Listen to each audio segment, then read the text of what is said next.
जहाँ डाल डाल पर सोने की चिड़िया करती है बसेरा, वो भारत देश है मेरा, वो भारत देश है मेरा। जहाँ डाल डाल पर सोने की चिड़िया करती है बसेरा, वो भारत देश है मेरा, वो भारत देश है मेरा। जहाँ सत्य अहिंसा और धर्म का पग पग लगता डेरा, वो भारत देश है मेरा, वो भारत देश है मेरा। जय भारती जय भारती जय भारती जय भारती।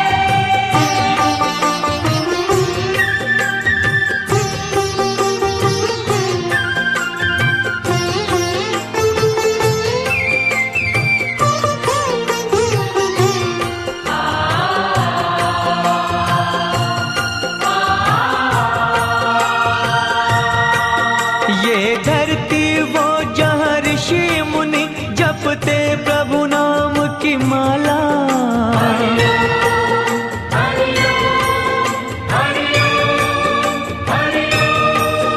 जहाँ हर बालक एक मोहन है और राधा एक एक बाला, और राधा एक एक बाला। जहाँ सूरज सबसे पहले आकर डाले अपना फेरा, वो भारत देश है मेरा, वो भारत देश है मेरा।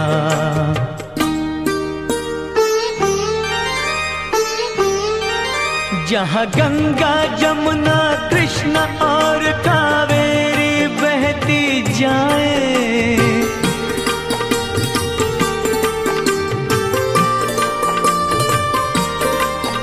जहाँ उत्तर दक्षिण पूरब पश्चिम को अमृत पिलवाए, ये अमृत पिलवाए।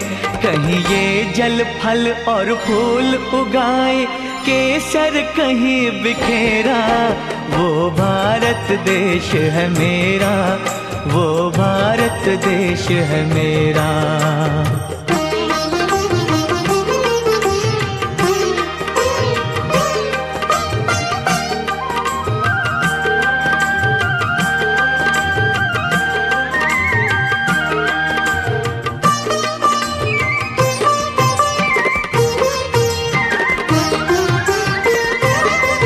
अलबेलों की इस धरती के त्योहार भी है अलबेले,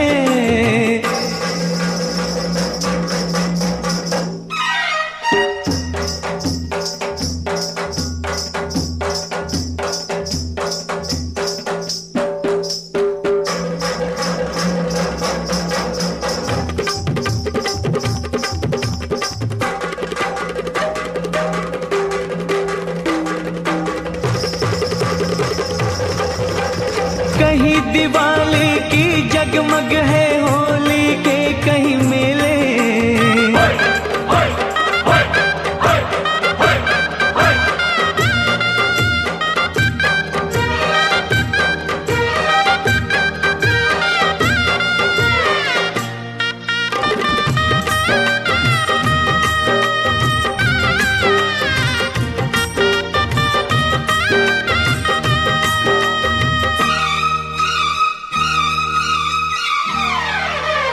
कहीं दिवाली की जगमग है होली के कहीं मेले, होली के कहीं मेले। जहाँ राग रंग और हंसी खुशी का चारों ओर है घेरा, वो भारत देश है मेरा, वो भारत देश है मेरा। जहाँ डाल डाल पर सोने की चिड़िया करती है बसेरा। आप का स्वागत करते हैं, ताली बजाकर का स्वागत करें आप लोग।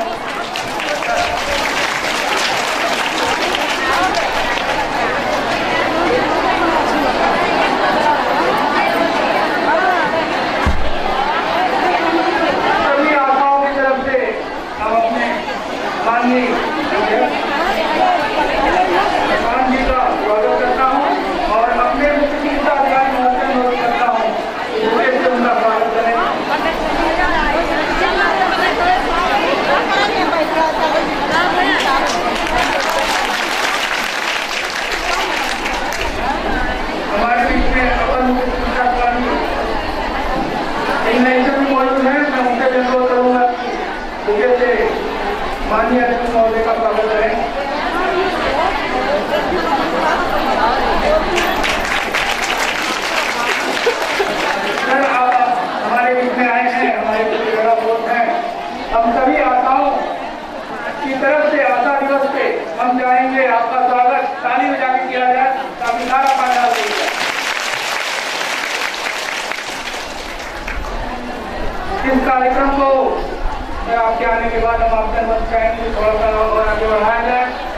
हमारे बीच में मेडिकल कॉलेज से आए हुए हमारे एसोसिएट प्रोफेसर हेड सोशल और प्रिवेंटिव मेडिसिन आए हुए हैं। मैं इनके विचार जानना, ये थोड़ा सा बनवा देते हैं, इससे तो हवा न लगती तरह से।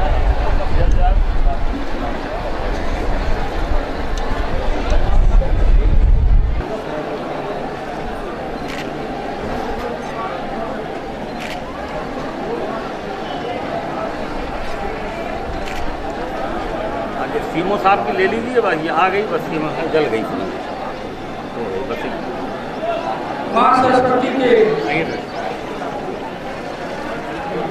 चरणों कमल पर ये दीप प्रज्वलित हुआ। सब लोग कार्य स्वागत कीजिए।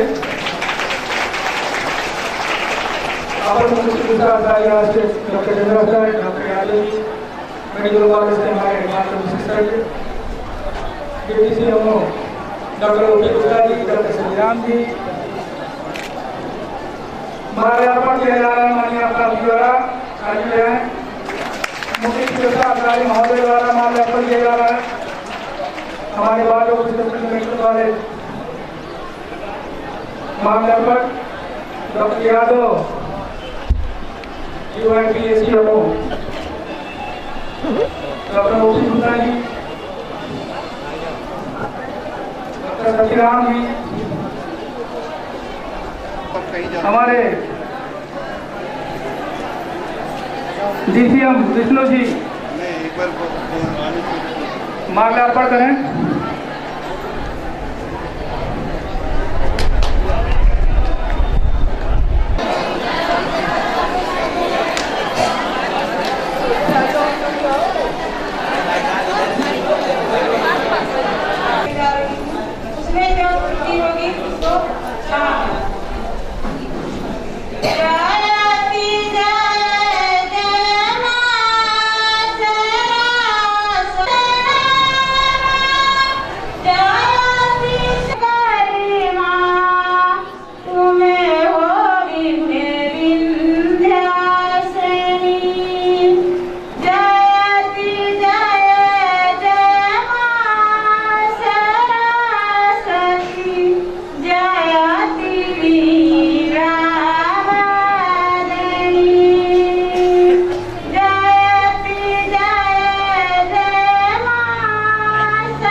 मैं अपने जिला कार्यक्रम प्रबंधक अजय सिंह से अनुरोध करूंगा कि बुके हर वर्ष की बात इस वर्ष भी जो हम आज भाषा दिवस मनाने के लिए यहाँ उपस्थित हुए हैं हमारे बीच में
अन्तरिक्षध्वं शान्तिः पृथिवी शान्तिः आकाश शान्तिः ओषधयः शान्तिः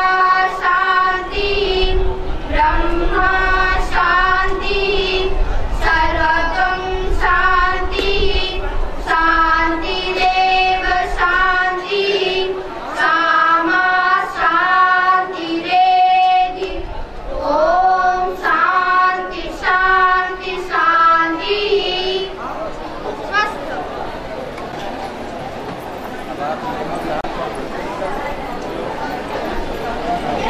सरस्वती शिशु वंदना हमारे सरस्वती शिशु मंदिर के बच्चों, ठीक है। हेलो एक स्वागत गीत हमारे खुद जानती नहीं हूँ पर आज गा रही हूँ सम्मान में तुम्हारे पर आज गा रही हूँ सम्मान में तुम्हारे सारे सुमन खिले हैं दिन कर को देख दिन में सारे सुमन खिले हैं दिन कर को देख दिन में पर डालियाँ झुकी हैं सम्मान में तुम्हारे पर डालियाँ झुकी हैं सम्मान में तुम्हारे मेरी कामना करोड़ों कुछ मांगती नहीं हूँ मेरी कामना करोड़ों कुछ मांगती नहीं हूँ बस न्याय चाहती हूँ सम्मान में तुम्हारे बस न्याय चाहती हूँ सम्मान में तुम्हारे कोई बड़ा न छोटा है आपकी नजर में कोई बड़ा न छोटा है आपकी नजर में हर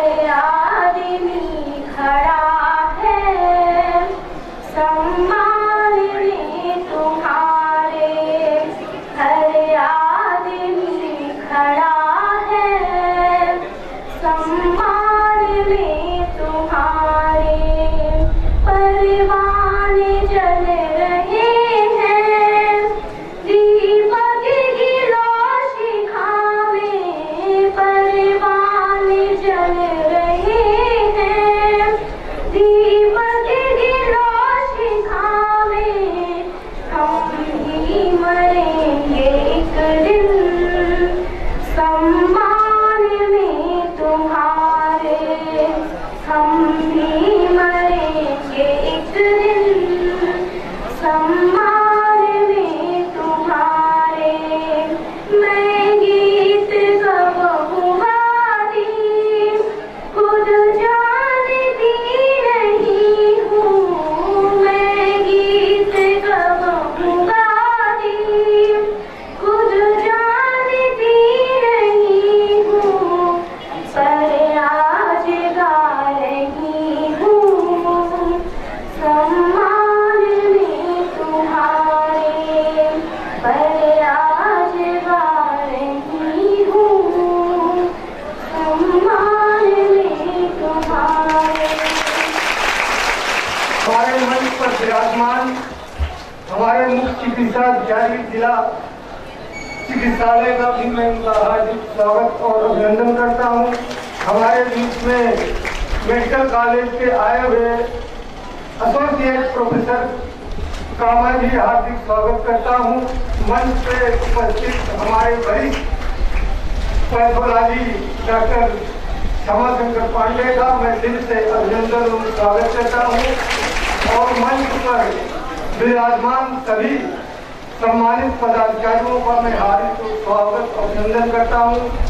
हमारे CSC PSC से आए समस्त अधीक्षक, प्रभारी चिकित्सा अधिकारी महोदय, हमारे block programme manager, data entry operator और उपस्थित सभी कर्मचारियों का हार्दिक स्वागत और अभिनंदन करता हूं। और सबसे स्वागत और अभिनंदन की जो अभिन्न कड़ी है, जिनके आयोजन में आज सम्मेलन हो रहा है, मैं उनको कोटि कोटि बधाई देता हूं और बधाई के साथ हार्दिक स्वागत और अभिनंदन करता हूं। अब हम अपने माननीय मुख्य अतिथि से महोदय से अनुग्रह करता हूं कि आए 2 शब्द मार्गदर्शन स्वरूप, आशीर्वाद स्वरूप हम सबको प्रदान करें। माननीय मुख्य अतिथि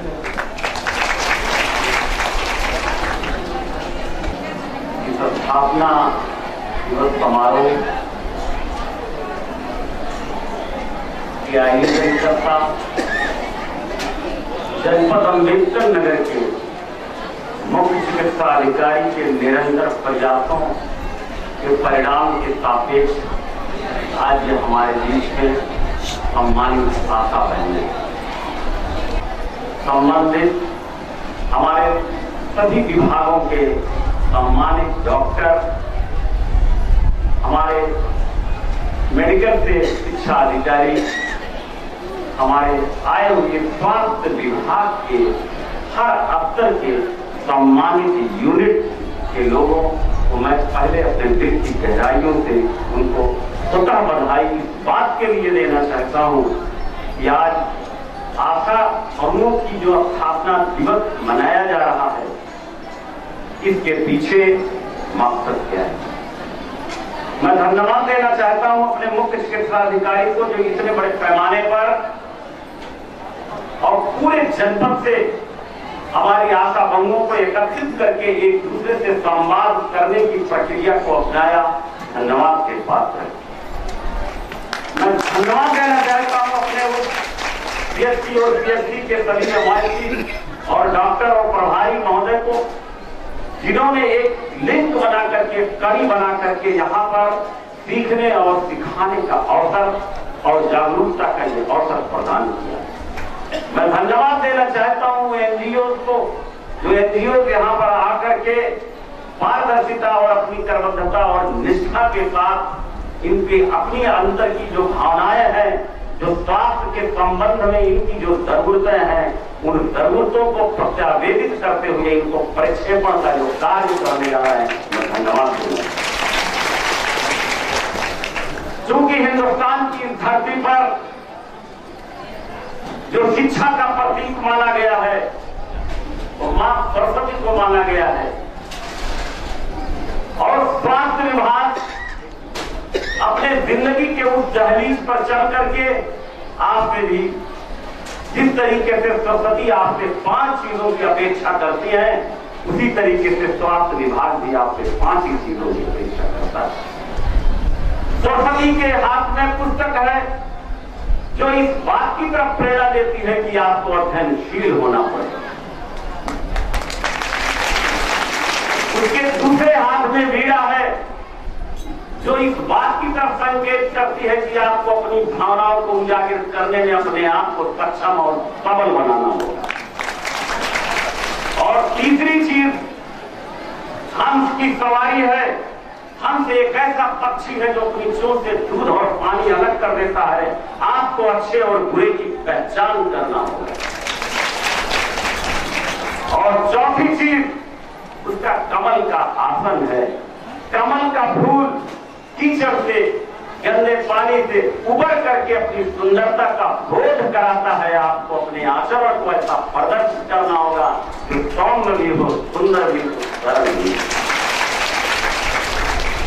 और 5वीं चीज सरस्वती जी की उसका पीताम्बर है, जो अपनी पवित्रता का परिचय देती है। आपको चरित्रवान होना पड़ेगा। बगैर चारित्रिक उत्थान के शैक्षिक उत्थान संभव नहीं है। बगैर शैक्षिक उत्थान के आप को प्रगति के रास्ते पर मार्ग प्रशस्त होने में कामयाबी मिलना संभव है। जिस देश के अंदर और जिस जगह पर चारित्रिक उत्थान में उत्खनन की प्रक्रिया प्रारंभ हो जाती है, तो आप स्वास्थ्य के संबंध में उसकी जो है क्षरण की प्रक्रिया प्रारंभ हो जाती है। और जब क्षरण की प्रक्रिया प्रारंभ हो जाती है तो देश और प्रदेश और क्षेत्र का नागरिक जो है अस्वस्थ होने के कगार पर चला जाता है। आज हम अपने दिल की गहराइयों से, जब आपकी स्थापना हुई थी तो उत्तर प्रदेश में उस समय की सरकार आदरणीय श्री मुलायम सिंह यादव जी की थी, और वो जिस तरीके से, जिस लगन और निष्ठा के साथ आज जो आपके बीच में माननीय स्वास्थ्य मंत्री श्री अहमद हसन साहब हैं, उस वक्त माननीय नेताजी हमारे उत्तर प्रदेश के मुख्यमंत्री थे, और मुख्यमंत्री की हैसियत से उन्होंने जो ये एलआरएचएम के माध्यम से आशा बहुओं के जो निर्धारण की प्रक्रिया शुरू हुई, हम लोगों ने बहुत पारदर्शिता के साथ और कोशिश करके अपने लक्ष्यों को भारत सरकार से लेकर के उत्तर प्रदेश में माइक्रो लेवल स्तर से लेकर के मेजर लेवल प्लानिंग तक करके आपके बीच में इतनी बड़ी तादाद से आशाओं का निर्धारण किया। हम आपसे बहुत उम्मीद करते हैं। आज ये दिन देखने को मिल रहा है, कितनी खुशी हो रही है कि आज हमारे मुख्य चिकित्सा अधिकारी महोदय के साथ पूरे जनपद में इतना बड़ा मानव सृजन, मानव शक्ति उपलब्ध है। मुझे तो ये खुशी होनी चाहिए और पूरे प्रदेश के और विशेष रूप से जनपद अम्बेडकर नगर के लोगों को कि आज इतनी आशा बहुएं अगर सूक्ष्म स्तर पर अपने गांव को संतृप्त करने के लिए नेक नीति के साथ, स्पष्टवादिता के साथ कागजी परिचालन और संचालन को दूर रख करके तथ्यों के आधार पर अगर उन परिवारों को जिनके चेहरे पर मुस्कान लाने के लिए आपको आशा बहु के रूप में जोड़ा गया है, अगर आप अपने उस नैतिक दायित्व का संबोधन कर लें तो निश्चित रूप से जनपद अम्बेडकर नगर स्वास्थ्य की दिशा में उत्तर प्रदेश के अंदर एक अहम भूमिका निभाने का एक अपना मापदंड दिखा देगा। मुझे उम्मीद है कि आज हमारी सरकार, समाजवादी पार्टी की सरकार, उसका एक ही लक्ष्य है, सर्वभवन्ति सुखिनः और सर्वो सन्तु निरामया। सभी सुखी हो जाए, सभी निरोगी हो जाए, सभी सुखी हो जाए। उसके संदर्भ में आज जो हमारे सामने जो हमारे युवा ऊर्जा मुख्यमंत्री आदरणीय श्री अखिलेश यादव जी ने जितनी योजनाओं का परिचालन किया है, आपको मैं सिर्फ एक बात आशा हुए आपको बताना चाहूंगा, किस तरीके से स्वास्थ्य और किस तरीके से लैपटॉप के वितरण के द्वारा हमने शिक्षा की उतार चढ़ाव की खाई को पाटने के लिए माननीय मुख्यमंत्री जी ने जो लैपटॉप दिया है, आज वो लैपटॉप जो उत्तर प्रदेश के अंदर 67.7% जो हमारी युवा ऊर्जा जो रहती है, उसको गांव में गरीबी रेखा के नीचे जिंदगी गुजारती थी, उसे हमने आज 2 यूनिवर्सिटी की लाइब्रेरी दे दिया। हमने उसके सिलेबस के सभी विषयों के संबंध में पूरा वो दे दिया, उसको मवाद जितनी उसकी जरूरत थी वो पूरी कर दी। कभी वो कोई सोच नहीं सकता था कि झोपड़ी में रहने वाला आदमी स्वास्थ्य के संबंध में आपके द्वारा क्या क्रियाकलाप हो रहा है, उसको आंकड़े, असली आंकड़े इंटरनेट के माध्यम से हमने 67.7% उन पढ़ने वाले नौजवान दोस्तों को हमने ऊर्जा प्रदान की। तो आप ये मत समझना कि आपके किसी कारगुजारी के द्वारा आप कहीं पर अगर किसी चीज के बारे में अंधेरे में रख करके स्वास्थ्य की सीमाओं को लांघने की कोशिश करेंगे तो अब वो दिन दूर नहीं है कि आप उससे बच करके नहीं जा सकते। ये मेरा मानना है, क्योंकि उत्तर प्रदेश की सरकार उसकी नीयत के अंदर इतनी सफाई और सच्चाई है। जब सरकार की नीयतें साफ होती हैं और उसके अंदर पारदर्शिता होती है तो लोगों के हक में, हित में उसकी सोच होती है। मैं ज्यादा और पीछे की कोई बात नहीं करना चाहता। हम तो उत्तर प्रदेश के उत्तम प्रदेश बनाने के लिए और स्वास्थ्य के संदर्भ में जो हमारी परिकल्पनाएं हैं, बगैर आपके सहयोग के हम उसको लक्ष्य को भेदन नहीं कर पाएंगे। तो खुशी है पूरे उत्तर प्रदेश के अंदर जितनी हमारी आशा बहने हैं, अगर 24 घंटे में 5 घंटे या 4 घंटे अपने जरूरतों से निपटने के बाद उस गांव के लोगों के साथ, परेशान हाल लोगों के साथ, पीड़ित लोगों के साथ आपका समय व्यतीत हो जाएगा तो आपकी अंतरात्मा को भी शांति मिलेगी। और आने वाले दिनों में जब आप बुढ़ापे की दहलीज पर जाएंगे और उसी गांव में आपको रहना है और अगर आपके द्वारा एक परिवार संतृप्त होकर के कामयाबी की मंजिल तय किया रहेगा तो आप अंदाजा नहीं लगा सकते कि कितनी असीम दुआएं उसके साथ आपकी जुड़ जाएगी। ये है स्वास्थ्य विभाग का कल्याण। आज हमारे यहाँ उत्तर प्रदेश के अंदर हमने और बहुत सारी योजनाएं चलाई, लेकिन मैं एक आंकड़ा आपको बता दूं, 108 एम्बुलेंस, 108 आप डायल करेंगे आपके दरवाजे खड़ी हो जाती है। जिस दिन से इसका परिचालन और संचालन हुआ है और कल की तारीख तक 5,53,954 लोगों को ये उत्तर प्रदेश में वहां पर लाभ पहुंचाया और उसके साथ 1,13,000 ऐसे दुर्घटनाग्रस्त नेशनल हाईवे पर लोगों की जान बचाया है, जिनको तड़पते हुए छोड़ करके पहले लोग पुलिस की गवाही दे देते छोड़ देते थे, 108 डायल कर देते हैं, उनकी जान बचाई।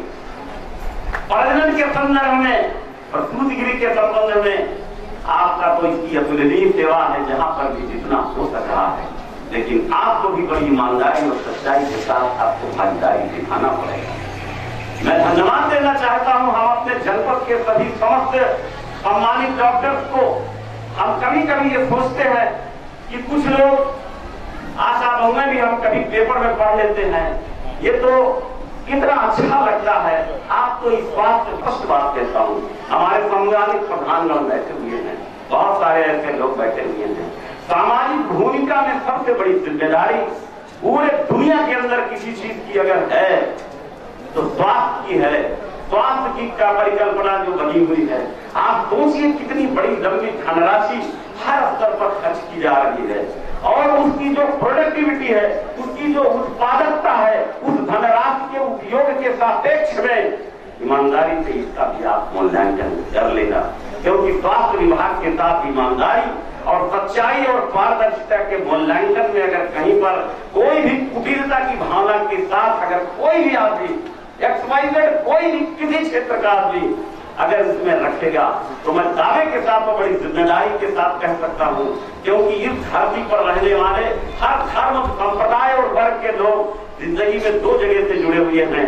जिस दिन वो पैदा होता है उस दिन उसके कुछ संस्कार होते हैं जोड़ दिए जाते हैं, और जिस दिन वो दुनिया से जाता है तो कुछ संस्कार होते हैं उसके जोड़ दिए जाते हैं। बीच का वो अवधि होती है जो अपने साम दाम दंड भेद की उस मानसिक, राजनीतिक और अपने भौतिक और साथ ही साथ जो है अपनी चतुराई और चतुरता से जीवन को आगे बढ़ा करके अपने परिवार के पीछे एक भावना छोड़ जाता है। और जब वो भावनाएं उस चतुराई और कुटिलता के सापेक्ष में जब सृजित होती है, जब वो दुनिया में नहीं होता है तो परिवार टूट जाते हैं, परिवार खंडित हो जाते हैं और परेशानी और दिक्कतों का सामना करना पड़ता है। आज हमारी सोच अलग है। हम देश को, अपने प्रदेश को स्वास्थ्य के मामले में अग्रणी भूमिका निभाना चाहते थे और आज आप लोगों के सहयोग से, हमारे सम्मानित डॉक्टरों के भी सहयोग से, हमारे लिए सबसे बड़ी धरोहर हमारा डॉक्टर है, हमारे लिए सबसे बड़ी धरोहर हमारी ये आशा बहुएं हैं। और ये दोनों के बीच में उस लास्ट यूनिट की कड़ी से लेकर के और प्रदेश और राष्ट्र स्तर पर हमारे जो डॉक्टर से संबंधित जो टीमें हैं, संवाद की प्रक्रिया होना अत्यंत आवश्यक है, क्योंकि मरीज पीड़ित दर्दों के साथ जो आदमी जूझ रहा है उसमें अगर कहीं पर भी एक पल भी अगर संवाद की प्रक्रिया में व्यवधान होगा तो अपनी जीवन लीला वो समाप्त कर देता है। इसलिए आपकी जिम्मेदारी है, आप उस जिम्मेदारी आपकी गर्व को समझो। आज माननीय स्वास्थ्य मंत्री जी जो अपनी जिंदगी के आखिरी दहलीज पर हैं, उनके कुर्ते पर दाग नहीं है। हम ये चाहेंगे कि आपके सहयोग से उनका जनाजा भी दुनिया से बेदाग चला जाए। ये हमारी ये अपेक्षा है। हम ये नहीं चाहते हैं कोई चीज पिछले बहुत 5,000 करोड़ रुपए का घोटाला ये डाले चलते हो गया। 170 डॉक्टरों की फाइल जो है CBI को नहीं पिछली गवर्नमेंट ने दिया, हमने दे दिया। 4 डॉक्टर जेल जा रहे हैं, बाकी और जाने की तैयारी के कगार पर लगे हुए हैं। मैं विश्वास दिलाना चाहता हूं कि गलत कार्यों के निष्पादन की प्रक्रिया में कोई भी डॉक्टर, कोई भी क्षेत्र का आदमी, क्योंकि हिंदुस्तान की अदलिया पर हम लोगों का पूरा विश्वास है, हमें गर्व है कि न्याय मिलता है। कोई ऐसी चीज बच करके आदमी नहीं जा सकता। कोई सोच सकता था कि हिंदुस्तान का IAS का टॉपर आदमी मिस्टर प्रदीप शुक्ला जो हमारे प्रमुख सचिव रहे हैं, और जिस वक्त वो हिंदुस्तान में IAS को टॉप किया था तब उनकी उम्र जो है 27-28 साल थी, और बुढ़ापे की दहलीज पर जाने के बाद वो जेल की सलाख होने लगी। क्या मतलब, क्या होगा बगैर इसके बचे हुए, बगैर इसको समझे हुए अगर किसी चीज को आप अगर पारित करते हैं तो उसके जिम्मेदार आप होंगे। तो मैं आप सबको बधाई दे, आपकी बहुत सारी दिक्कतें हैं। स्वास्थ्य विभाग में इंफ्रास्ट्रक्चर की कमी है। हम अभी बलरामपुर हॉस्पिटल सुपर स्पेशलिटी का उद्घाटन जब करने के लिए माननीय मुख्यमंत्री जी ने, वहां तो हमने एक नई चीज देखी कि आज हमारे निर्माण निगम की एजेंसियां जो है, कार्यदायी संस्थाएं हैं, मैं बहुत स्पष्ट बात करता हूं, उन्होंने सिर्फ 2 विंग का हमसे उद्घाटन करा रहे थे मुख्यमंत्री जी से। मैंने बताया कि आपने पूरा बजट, पूरा पैसा दिया है, आप 4 विंग का उद्घाटन करेंगे। और वो सचिव 24 घंटे पहले बुलाए गए और पूरे निर्माण एजेंसी के लोग बुलाए गए, और 4 के चारों तल पर माननीय मुख्यमंत्री जी, माननीय स्वास्थ्य मंत्री जी के साथ चल करके पूरे तल का अवलोकन किया। हमारे काल से CMO साहब भी उस समय मौजूद थे जब वहां पर अल्ट्रासाउंड का उसी दिन विवरण था। हमने अल्ट्रासाउंड वहीं पर जाने दिया। हमने कहा इसका डेमोन्स्ट्रेशन होगा, बगैर डेमोन्स्ट्रेशन के नहीं जाएगा। हमने कहा कि ये जब चाइना से आया, इसकी फैसिलिटी, इसकी गुणवत्ता हम तब तक नहीं मानेंगे जब कोर्ट बनूंगा वहां से क्लियरेंस की सर्टिफिकेट जब माननीय स्वास्थ्य मंत्री जी के हाथ में आ गई तब आपके पास आए। हमारी सोच अलग है। हम चाहते हैं माननीय मुख्यमंत्री जी और हमारे नेताजी की सोच को आप जानकर रोज कहते हैं कि अभी भी महिलाएं जो गांव की हैं, पैसे के अभाव में, साधन के अभाव में अपनी जीवन लीला अस्पताल पहुंचते पहुंचते कुछ न कुछ समाप्त हो जाती है। ये भी दूर कर दो। 102 कौन सी आ रही है, उसका भी, उसके बाद एक एम्बुलेंस और आ रही है जो आपको ले जाएगी, और हमारे उसमें हमारी आशा बहुओं का बहुत बड़ी भूमिका होगी। एक एम्बुलेंस 102 है, 102 आ रही है, उसका पूरा प्रोजेक्ट तैयार हो चुका है, और उसकी ट्रांसपेरेंसी की जो परचेजिंग कमेटी की अपनी क्या होती है उसका मैं नहीं ज्यादा जानता, लेकिन वो भी आपके हवाले की दी जा रही है। आपको वो भी जो है उस वक्त आपकी भूमिका बहुत ज्यादा होगी। टीकाकरण वगैरह का आपने बधाई के पात्र हैं, आपने पोलियो का समापन कर दिया, बधाई के पात्र हैं, आपकी मेहनतों का परिणाम ये रहा। आपने कोल्ड चेन यूनिट को जोड़ करके आपने यूनाइटेशन के संदर्भ में जो आपने काम किया है, इसमें थोड़ी सी ईमानदारी और तकलीफ उठा लेना तो विश्व के अंदर में उत्तर प्रदेश अपनी एक मिसाल कायम कर देगा। क्योंकि दुनिया का सबसे डेवलप्ड कंट्रीज अमेरिका था, बहुत ज्यादा अपने को चाक चौबंद करके इंटरनेट के माध्यम से अपनी वित्तीय व्यवस्था को सुदृढ़ करने की कोशिश किया, लेकिन 254 बैंक सबसे पहले दिवालिया हुए तो उसी के हुए।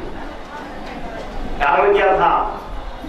वही कारण था जो डॉक्यूमेंट्री सिस्टम से सत्यापन और वास्तविकता के स्वरूप को प्रक्षेपण में मुख्य चिकित्सा अधिकारी उससे संबंधित अधिकारियों के बीच में आपके रिपोर्टिंग और आपके द्वारा की हुई कलापों का अगर वो डाटा फीडिंग और डाटा एंट्री के द्वारा केवल कागजी आधार पर होगा तो विश्वास दिलाना चाहता हूं, आपको बताना चाहता हूं, एक बौद्धिक सोच के आधार पर बताना चाहता हूं कि आने वाले दिनों में 2020 तक कोलैप्स कर जाएगा, और जिस दिन कोलैप्स करेगा तो 125 करोड़ का ये देश सबसे पहले जो उसकी जबान से किसी के बारे में खेत तो मैं नहीं कह सकता क्या शब्द निकलेगा, तो स्वास्थ्य विभाग की तरफ से ऐसे लोगों की जीवन।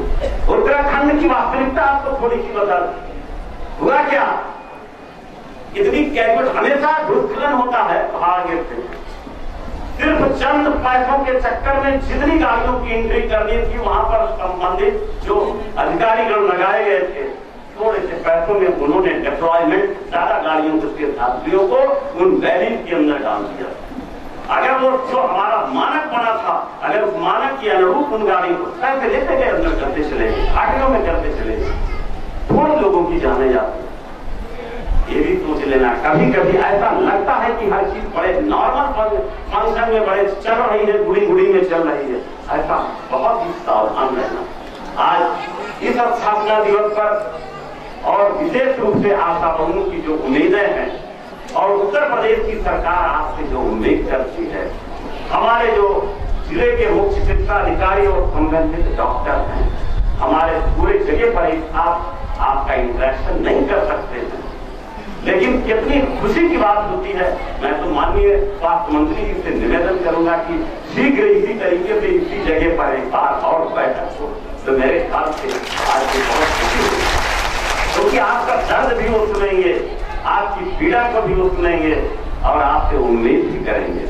हैं परेशानियां हैं, कभी कभी मैं निवेदन करूंगा, मैं अपनी आशा बहुओं से दिक्कतें आती हैं, बहुत सारी कुछ ऐसी लिटिगेटेड प्रॉब्लम आ जाती है कि समय से धनराशि नहीं मिल पाती है, बहुत सारी ऐसी परेशानियां होती हैं, लेकिन स्वास्थ्य का मामला जो है वो सेवा भाव, जैसे हमारी संस्कृति है अतिथि देवो भव, अतिथि देवो भव, यही चीज कुंभ में जब आपने रखा, हमारे मैं तो गया था कुंभ में, शायद कुछ डॉक्टरों की ड्यूटी भी लगी थी, 5 करोड़ का कुंभ पार कर दिया आपने, एक भी कैजुअलिटी हमारे द्वारा या हमारे स्वास्थ्य विभाग के द्वारा नहीं संपन्न हुई। वो जो हुई वो रेलवे के परिसर की है, वो हमसे नहीं लेना देना है। हमारे सीएमओ ने जो बेहतर उपलब्धि का कार्य किया है, मैं धन्यवाद देना चाहता हूँ कुंभ में लगे हुए और जनाब जनपद के सभी क्या कहते हैं कि डॉक्टरों को, उन्होंने ये देखा ही नहीं कि रेलवे के परिसर के अंदर से प्लेटफॉर्म से हमारे पास आ जाए, जो चीज तत्काल तलब दिया और जिस हालत में पाया जैसे पाया, उन्होंने एम्बुलेंस के जरिए से नियरेस्ट हॉस्पिटल में पहुंचाने का काम किया। वहां ये नहीं देखा कि ये आदमी मर गया है तो इसको हम कैसे भेजेंगे, आपको फिर आदेश किया कि जो भी है हमको पहला काम राहत देना है और उसी एम्बुलेंस के जरिए से हम लोगों ने उसको भेजा। मैं धन्यवाद देना चाहता हूँ, आप तो वो चीज हैं, आप हमारे लिए धरोहर हैं, हम अपने सम्मानित डॉक्टरों के लिए प्रोटेक्शन बिल ला रहे हैं, हम वो चीज ला रहे हैं आपके मान सम्मान बढ़ाने के लिए। लेकिन अफसोस होता है, मैंने अभी कहा था माननीय स्वास्थ्य मंत्री जी से कि जब एक IAS आता है तो गवर्नर उसका अभिनंदन करता है, हमारा जब डॉक्टर PMS से आता है तो सीधे CMO साहब बाबू के पास देते हैं। ये कंजर जो मुझे थोड़ा सा पूरे प्रदेश की बात कर, वो भी एक PMS का हमारा डॉक्टर है, वो जब बाबू के पास जाता है तो मैं बड़े सोच में पड़ गया। मैंने बड़ा अध्ययन किया इसके, बड़ा अनौपचारिक बात कर रहा हूँ। मैंने कहा कि डॉक्टर साहब आप बाबू के साथ केमो साहब भेज दे, मैंने कहा केमो साहब को भेज दे, कहा कि वो सब जानते हैं। तो उसने एक बात बड़ी चिंता है कि जब हम MBBS के 2nd ईयर या 3rd ईयर में थे तो नाइट ड्यूटी लगती थी, तो डायरेक्ट संपर्क हमारा अस्पताल में जो है 4th क्लास से ही शुरू ही होता था। अब जब 4th क्लास से जब वो शुरू होता था तो कुछ कल्चर ऐसा आ जाता था कि वो कल्चर 2 साल तक पायबंद होते होते इतना प्रौढ़ हो जाता था कि जब वो PMS से छूट करके आता था तब वो कभी कभी उसका जो मानसिक सृजन का जो अनकॉन्शियस ब्रेन है, वो कॉन्शियस ब्रेन की फैकल्टी में आकर के जब तारीख हो जाता है वही हम लोग 2 घंटा हो जाते थे। ये भी बड़ी प्रॉब्लम हमारी, इसलिए मैं आपके लिए बात कर रहा हूं। लेकिन ऐसा नहीं है, हमारे बहुत अच्छे डॉक्टर हैं, ऐसे डॉक्टर हैं जिन्होंने अपनी जिंदगी को कामयाबी के लिए, अपनी जिंदगी को उत्तर प्रदेश में ही नहीं अपने गांव में, आप सोचिए जिस वक्त एक MBBS लड़का किसी गांव से PMT का इम्तिहान दे करके पास होता है, पूरे 2 किलोमीटर के रेंज में लोग गर्व के साथ उस खानदान को, उसके परिवार को सम्मान की निगाह से देखते हैं। हमारे लिए आप खुद धरोहर हैं। हमारे स्वास्थ्य विभाग में आपने नौकरी किया है, आप अपने आपको बहुत ही धन्यवान मानिए, मूल्यवान मानिए। स्वास्थ्य मंत्री जी की यही सोच है। मैं आपसे एक बात और अनुदिन कहना चाहूंगा, ये आशा बहुएं बहुत दूर दूर से चल करके आई है। हमारे जिलाधिकारी महोदय बहुत ही मेहनत कर रहे हैं, CMO साहब का निरंतर प्रयास हर स्तर पर जारी है। इसमें हर स्तर पर जो एक समीकरण को संतुलित करने के लिए इतनी बड़ी टीम, इतना बड़ा परिवार, ये हमारा परिवार है स्वास्थ्य विभाग का, और ये परिवार उस चीज के लिए है कि क्षेत्र और गांव में किसी का दर्द हो, किसी की पीड़ा हो, तो माननीय मुख्यमंत्री जी की और शासन की पीड़ा को अपनी पीड़ा समझ करके कार्य करने का आज संकल्प लेके यहाँ से जाना। और इसी संकल्प के साथ मैं विश्वास दिलाना चाहता हूँ कि आपकी जो दिक्कतें हैं माननीय स्वास्थ्य मंत्री जी को इसी बीच में कुछ लोग आपके बीच में रहते हैं और कुछ बाहर की फोर्सेस एक्टिवेट होती रहती हैं, तो उनसे जरा सावधान रहना, क्योंकि आपकी जिंदगी में जब आप आशा नहीं थी, आज आपको मौका मिला है। उत्तर प्रदेश की सरकार ने आपको ये मौका दे करके, आपको लोगों की सेवा दे करके, क्योंकि धर्म ग्रंथों का जो मूल तत्व है उसमें आदमी की जिंदगी का आखिरी दहलीज जो जाती है वो सब का सब निर्भर करता है उसकी सेवा पर। सेवा का 3 सेक्टर बन जाता है।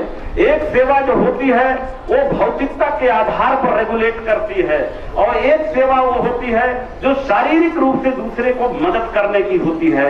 एक वो सेवा होती है जो उसका खानदान परिवार का कोई आदमी ऐसा व्यक्तित्व एक्टिव हो जाता है जिसके बारे में ये हो जाता है कि ये समाज सेवी ही है, ये परिवार समाज सेवी ही है, ये बगैर किसी चीज के, बगैर किसी पैसे के, अगर किसी के घर में शादी होगी, किसी बच्ची के यहाँ गांव में शादी होगी, उस गांव के लोग वो परिवार को चिन्हित कर लेते हैं कि परिवार को बुला दीजिए, यही खाना बनवाएंगे, यही टेंट लगवाएंगे, यही बारात को रिसीव करेंगे, आपके लिए वो लोग ही हैं। ऐसा उसी तरीके से हमारे स्वास्थ्य विभाग का ये 3 सेक्टर है। तो इन सेक्टर में किस सेक्टर से आपको सावधान रह करके अपनी जिंदगी की कामयाबी को आगे, और उत्तर प्रदेश सरकार की जो मंशा है, हम आपको एक चीज और कहना चाहेंगे कि आज आपके बीच में हमारे जो मुख्य अतिथि जिनको होना था, किसी बहुत अहम काम से माननीय मुख्यमंत्री जी ने लखनऊ बुला दिया है, हमारे आदरणीय माननीय श्री राममूर्ति वर्मा जी, उनको भी आना था। मेरे ख्याल से मुझसे बात हुई थी कि 5 मिनट के लिए, लेकिन आपको मैं बताऊं कि वो आदमी यहाँ के लोगों की जनपद अम्बेडकर नगर की, विशेष रूप से अकबरपुर के लोगों ने जो सम्मान दे करके और जो कामयाबी उस शख्स को दिया, और कामयाबी देने के बाद 45 दिन के अंदर में इधर आकर के जो राज्य मंत्री थे वो कैबिनेट मंत्री का दर्जा दिया, और कैबिनेट मंत्री का दर्जे से पहले उन्होंने अम्बेडकर नगर में लोकसभा का प्रत्याशी भी बनाया। सरकार हमारी आगे रहेगी, हम फुल फ्लेज्ड हैं, आपका सहयोग मिलेगा, आपका आशीर्वाद मिलेगा, आपकी सोच अगर हमारे प्रति पूरे तौर पर समाज के साथ जवाबदेही की हो, तो निश्चित जानिए कि जो व्यक्तित्व के लिए माननीय नेताजी की जो अपनी एक निजी सोच होगी कि 45 दिन में आदमी के सोपान का उत्तरोत्तर बढ़ोतरी करते हुए आपके लिए और सेवाओं को देने के अवसर प्रदान करने का एक कल्पना, एक सपना जरूर हमारे नेताजी सजोए होंगे। मैं उम्मीद करूंगा कि आप हमारी सरकार की मंशा को कहीं पर खंडित न होने दीजिएगा।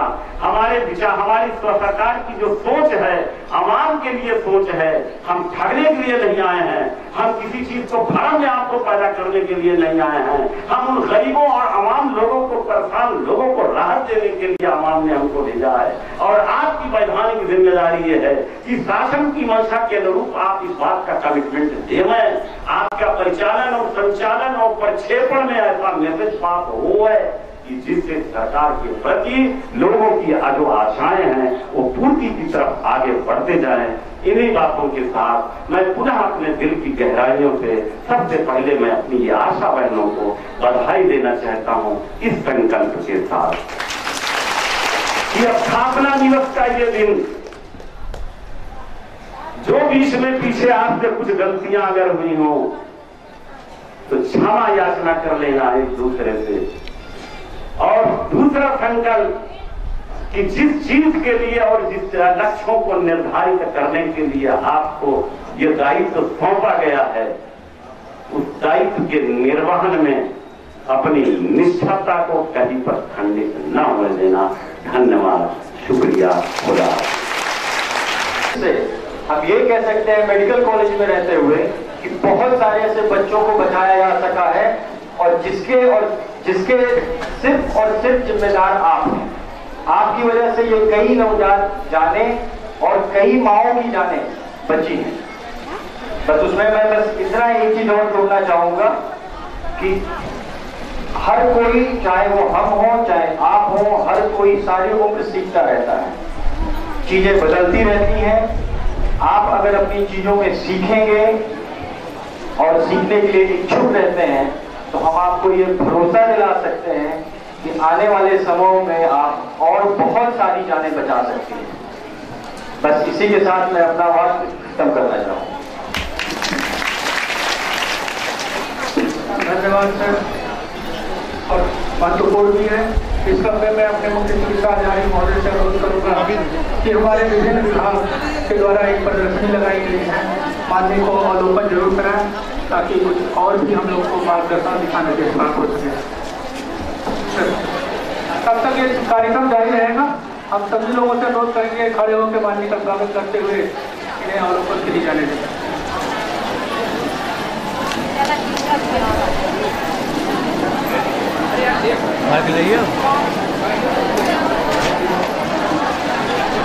आप लोग ताकि से बैठ जाइए। अब कार्यक्रम को सांस्कृतिक कार्यक्रम को हम लोग आगे बढ़ाएंगे। उसके पूर्व अभी हमारे वक्ताओं के विचार आने निर्मल भारत में आपको कोई पुरस्कार मिला है? हमारे स्वास्थ्य विभाग में स्वास्थ्य चलाया जाता है, जिसका गाँव में कार्यक्रम कोई ऐसा नहीं, हर केंद्रों की सुविधाएं नहीं, इसे वो इसका इम्प्रेशन और इसका अवलोकन आम आदमी 4 टेबल उसी स्कूल वालों से चल करके लगवा करके और वो औरतों को बैठाओ और उनको कुछ बता दो तो लिटरेचर ये जाएगा। इसमें ये चीज़ आएगी, कुछ नहीं करना है, यही खाली 4 किताब लेके इतना छोटा छोटा बना के बैठा दें, औरतों को बुला दें और प्रधान जी और जो रहेंगे और आशा बहुओं का इस्तेमाल स्वास्थ्य समिति नहीं करता, स्वास्थ्य समिति रही वो हो जाएगा। ये आप करवाओ इस तरीके से बधाई के बाद बहुत अच्छा हो रहा है। पूरी दुनिया के बहुत बड़ी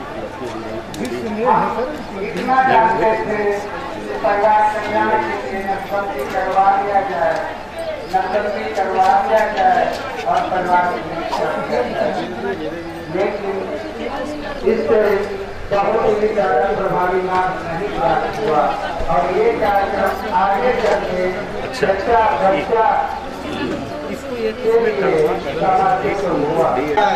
टीवी के हर प्रारूप को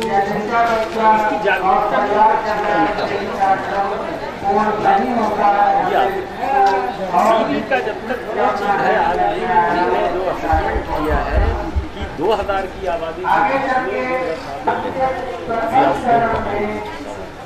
नहीं टीवी का मरीज का हमने कराओ ये जाए ये आप इसमें हमारी मदद आप लोग हमको बताओ आपके आप मदद लो। आपको कुछ नहीं करना, खाली बस माइक में और वहाँ आगे बटोरते हैं सही ऐसा ही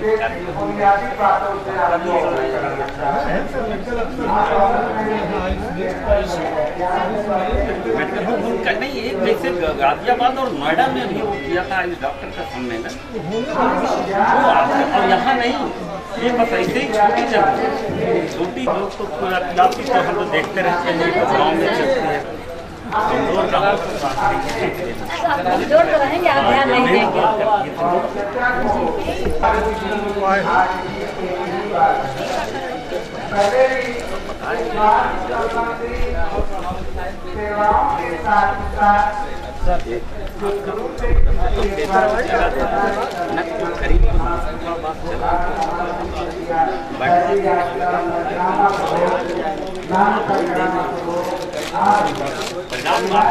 निकल चुका हूँ, अब कर दीजिए ना 1340 लाख।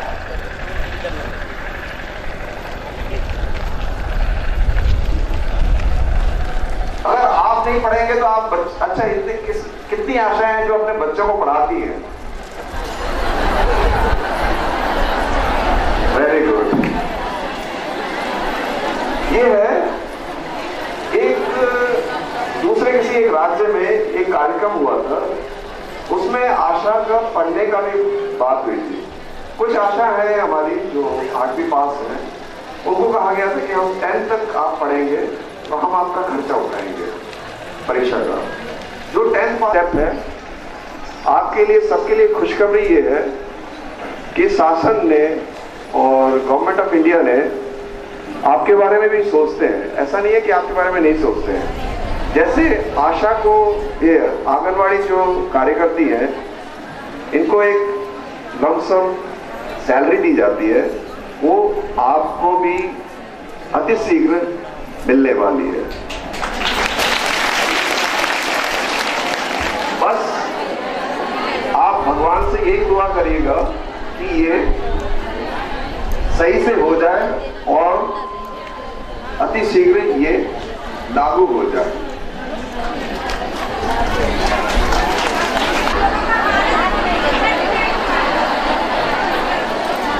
और मैंने ये कहा था सिर्फ अध्यक्ष बोले। आप एक ब्लॉक की अध्यक्ष बनाई गई है इतनी आशाओं में। अध्यक्ष की जिम्मेदारी है कि वो उसको पता होना चाहिए कि ब्लॉक की क्या स्थिति है, किस आशा का भुगतान नहीं हुआ है। मैं सारे अध्यक्षों से अनुरोध करूंगा, मेरी बात सब तक कुछ पीछे तक सुनाई दे रही है? सुनाई दे रही है? मैं सारे अध्यक्षों से अनुरोध करूंगा 12-13 में अगर आपका कोई भुगतान बचा हुआ है वो लिखित में आप नाम लिख दीजिएगा किस किस का भुगतान नहीं हुआ है। वो MOIC के साइन करवा के, क्योंकि आपके HEO साहब हैं, MOIC हैं, BPM साहब हैं आपके, इनके साइन भी करा दीजिएगा। करा के आप ऊपर BPM साहब को दे दीजिए। हमारे जो DCM साहब हैं, आप सब DCM साहब को जानते हैं, जिला कम्युनिटी मोबिलाइजर, कितने लोग जानते हैं?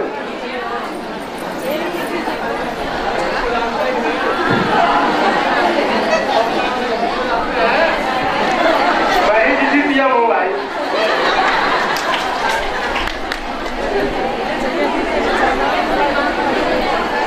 ये DCM साहब आपके लिए है, जिले के लिए। अगर आपको कोई समस्या हो तो आप DCM साहब को डायरेक्ट कांटेक्ट कर सकते हैं। अभी आप DCM साहब अपना नंबर बताएंगे, आप लोग सबको लिख लीजिएगा।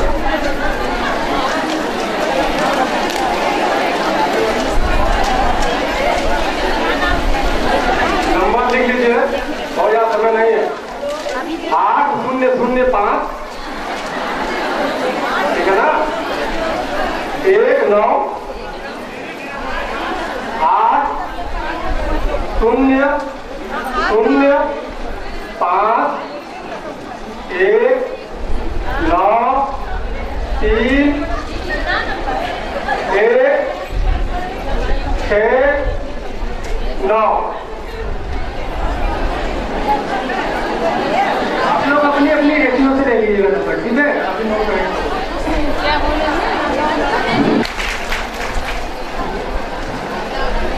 महोदय उदाहरण दिए थे, उसमें हम लोग भी बुलाया गया था, मुख्य चिकित्सा अधिकारी महोदय भी गए थे। वहाँ एक हौसला कार्यक्रम के अंतर्गत 50 प्रसार के लिए अभियान के रूप में कार्यक्रम अभी आएगा, आरंभ नहीं हुआ है। उसमें हमारी आपकी बहुत भागीदारी रहेगी। मैं कुछ भी बोलने सबसे पहले तो मैं आपको बधाई देना चाहता हूँ कि आज लग रहा है कि हमारे साथ हैं आप सब लोग, और आज लग रहा है कि स्वास्थ्य परिवार एक है, अपना विभाग है, हम सब एक साथ हैं और काम कर रहे हैं। इतना अच्छा प्रतिभाग आपका, इतना अच्छा पार्टिसिपेशन हमने पहले कभी नहीं देखा। इतना कम समय में मैं आपको बता दूं, 16 अगस्त को आशा सम्मेलन कराए जाने के लिए निर्देश प्राप्त हुए और आज 23 अगस्त है। कुल एक सप्ताह के समय में आप यहाँ आ गए और हम लोग ये आयोजन कर पाए। इसमें सिर्फ आपका योगदान नहीं है, स्वास्थ्य अधिकारी हमारे हर ब्लॉक में है, ब्लॉक कार्यक्रम प्रबंधक है और अधीक्षक आपको नहीं है। ये 3 लोगों की टीम है और जो आपका सहयोग है वो हमारी अपेक्षा से कहीं ज्यादा आज दिख रहा है। इसके लिए आप लोग बधाई के पात्र हैं। हौसला कार्यक्रम में एक बहुत बढ़िया गीत था। गीत क्या था? एक पंक्ति थी, मैं उसे बताना चाहता हूँ। ये गीत तो कुमार शाम ने गाया है, जो बहुत बड़े गायक हैं, लेकिन उसकी लाइनें सुना रहा हूँ। ये हम सबके लिए बहुत बड़ी प्रेरणा का स्रोत है। छोटी छोटी नई शुरुआतें करने वाला, छोटी छोटी नई शुरुआतें करने चला, मुझसे बड़ा है मेरा हौसला। हौसला और आशा में कोई ज्यादा अंतर नहीं है। उम्मीद का नाम है आशा, और हौसला अगर नहीं रहेगा तो हम कोई कार्य नहीं कर पाएंगे। तो छोटी छोटी नई शुरुआतें करने चला है, मुझसे बड़ा है मेरा हौसला। बड़े बड़े सपनों की बातें करने चला, मुझसे बड़ा है मेरा हौसला। जैसा होगा जो होगा जैसा होगा, कल आज से अच्छा होगा ना? जो होगा जैसा होगा, कल आज से अच्छा होगा। सेहत के दरवाजे जो हर माँ हर बच्चा होगा, सेहत के दरवाजे जो हर माँ हर बच्चा होगा। बेटा भीटी का हो या बियाओं का, बेटा भीटी का हो या बिटिया बियाओं का, आंखों में रोशनी हो माँ की दुआओं का। जो थे कभी ना देखे, सपने बुनेंगे वो, डॉक्टर इंजीनियर अफसर बनेंगे वो। कहने और करने का मिटाएं आओ फासला, मुझसे बड़ा है मेरा हौसला, मुझसे बड़ा है मेरा हौसला। जीत का ये परचम हम सब जानते हैं कि हम सब पूरा नेशनल का जो टीम यहाँ से दिख रही है पीछे तक। राष्ट्रीय ग्रामीण स्वास्थ्य मिशन ने योजना ये बनवाई, स्वस्थ समाज रहे हमारा, यह भाषा है सिखलाई। स्वस्थ समाज रहे ये हमारा, यह भाषा है सिखलाई। आशाओं की हुई नियुक्ति, उनको प्रशिक्षण दिया गया, जन जन तक संदेश ये पहुँचे, यह संकल्प लिया गया। बच्चा बच्चा रहे सुरक्षित, यही बात थी बतलाई। राष्ट्रीय ग्रामीण स्वास्थ्य मिशन ने योजना है बनवाई। गर्भवती हो कोई महिला, तुरंत रजिस्ट्रेशन करवाएं, जांचें उसकी तुरंत करा के टीटी आयरन दिलवाएं। प्रसव संस्थागत हो उसका, लिंग जांच ना करवाएं। राष्ट्रीय ग्रामीण स्वास्थ्य मिशन ने योजना ये बनवाई। स्वस्थ समाज रहे हमारा, यह साथी सिखलाई। घंटे भीतर स्तनपान कराएं, BCG का टीका लगे, D0 डोज पोलियो देकर टीबी से वो बच्चा बचे। 6 महीने तक स्तनपान करा के रखो सफाई।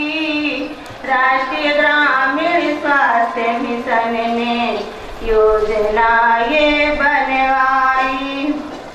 DPT की 3 खुराकें समय समय पर उसे लगे, OPV और हेपेटाइटिस भी संग उसको लगती रहे। 10 महीने में मिजिल्स विटामिन ए देना मेरे भाई। राष्ट्रीय ग्रामीण स्वास्थ्य मिशन ने योजना ये बनवाई। 2 बच्चे में 3 साल का अंतर, तीसरा बच्चा कभी नहीं।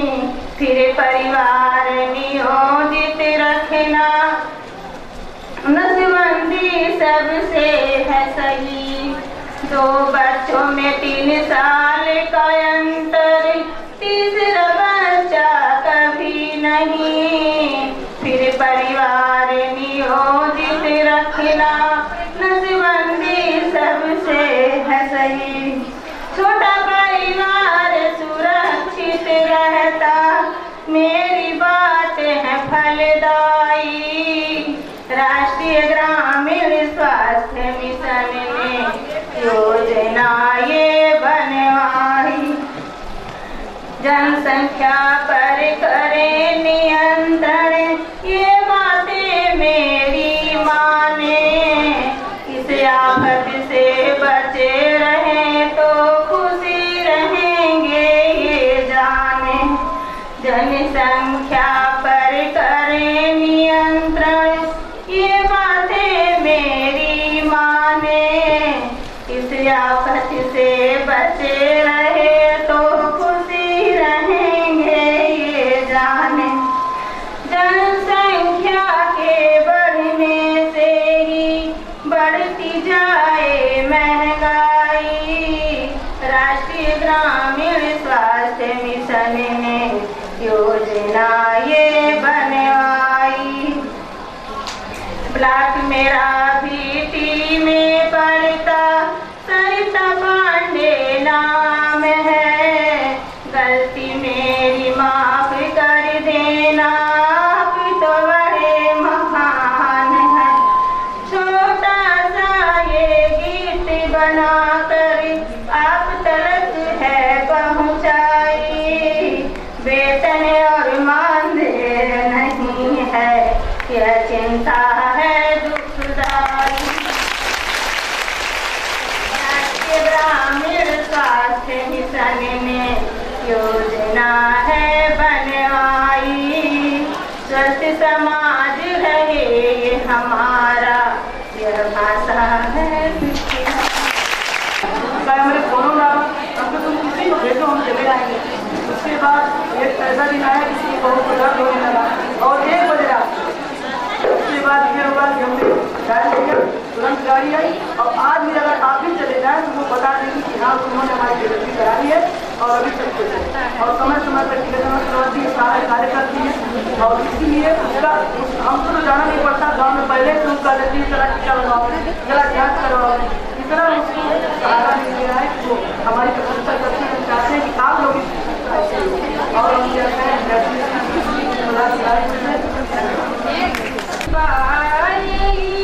देश में माई के पढ़ाई नाई बार, हुआ भागा जिसके माई नाई बार, हुआ भागा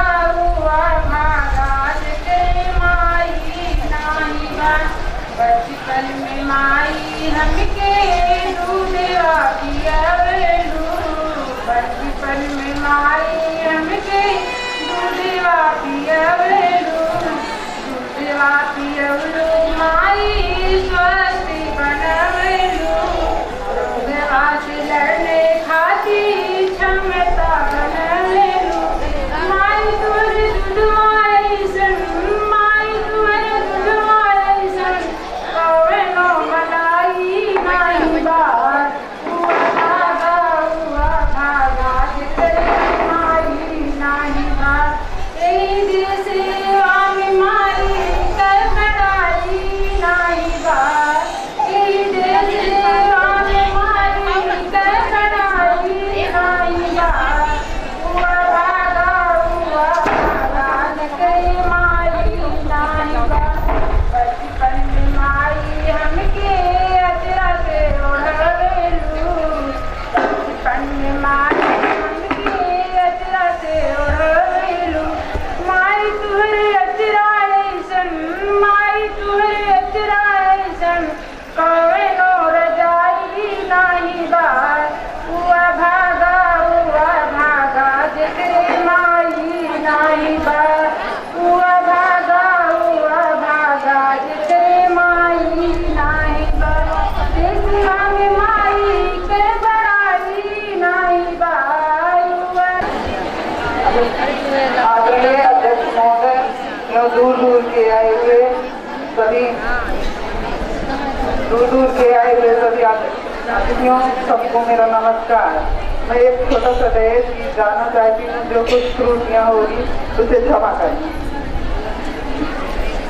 कविता लगी अपने भारत की बेटी, तो बेटी नहीं रहेगी, नहीं तो बेटी नहीं रहेगी।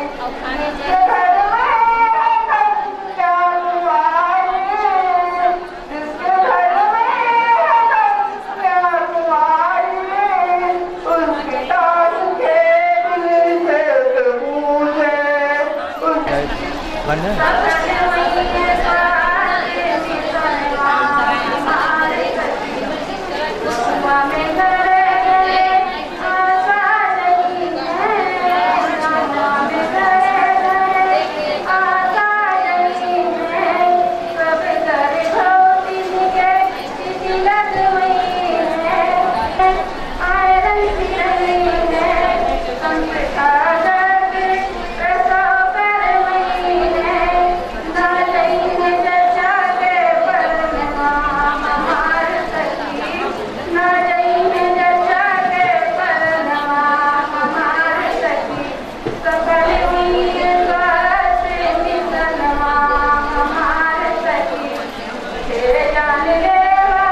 रिक्वेस्ट कर रही है। एक बहन है, बहन के पास जाती हूँ, हिंदू बहन है, देखें क्या करती। बहन जी आपके कितने बच्चे हैं?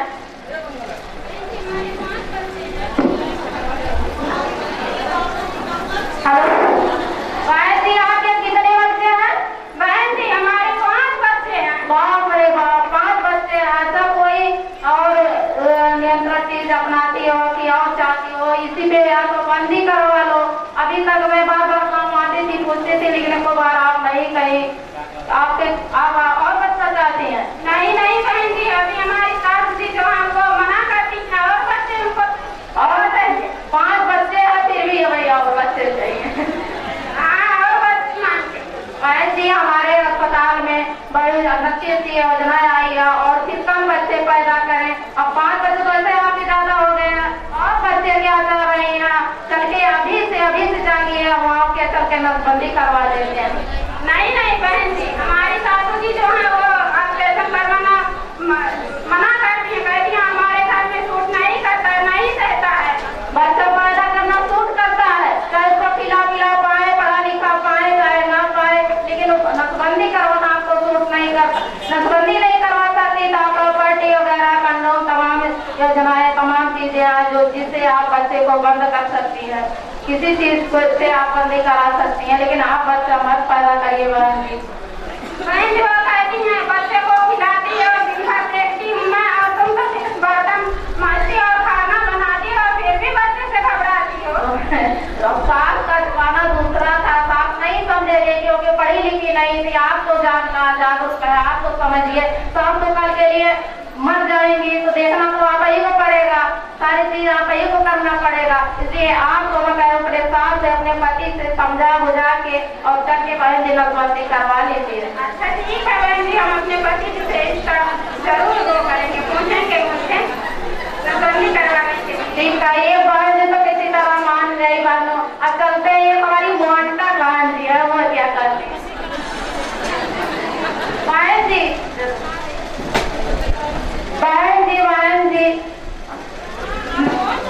बहन जी नमस्ते, मैं आशा बहू आई हूँ गाँव से।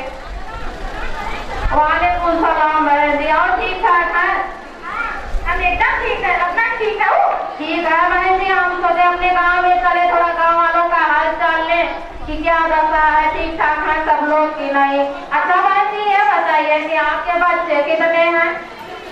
तो हमें बच्चा के जान के अरे बहन जी बता दीजिए, हमको जानना है। अब हम बताएंगे ना, पहले आप बताइए बच्चे कितने हैं? हमारे बच्चा भैया ना 12 से 12 बच्चे हैं। 12 बच्चे पैदा करके क्या करेगी बहन जी? उनसे आपको क्या मिल रहा है, कितना बच्चे पैदा कर रही है? अरे 12 बच्चा नहीं है, 12 जना कमाइए, 12 जना रुपया आई, कोनो सब्जी कमाइए, कोनो सब्जी मंडी कमाइए, कोनो डांडा लूट कमाइए और मजदूरी करिए, 12 जगह की पैसा आई। अच्छा है जी, ये सोच बना रखी है, लेकिन आपको परवरिश करने में, उनको शिक्षा देने में कितनी कठिनाइयाँ होगी।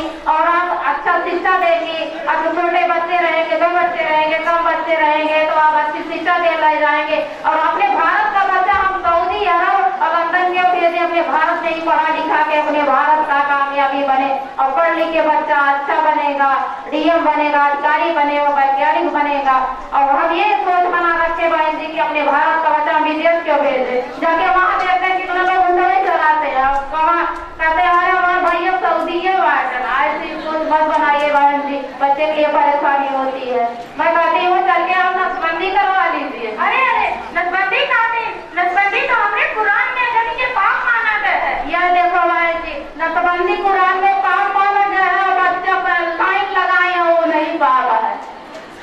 बच्चा का वो खटा खाइए, का वो पुराना, का वो बीमार है, का वो ठीक, का वो जो नहीं खाइए, का वो सो नहीं है, कौन बच्चे जान जानी से कौन जन्मे न करे। इतना बच्चा मिले कि लहुए पे खा पाए। ये सोच बदल दीजिए बहन जी। अच्छा आप पढ़ी लिखी है, कुछ तो पढ़ी ही होगी।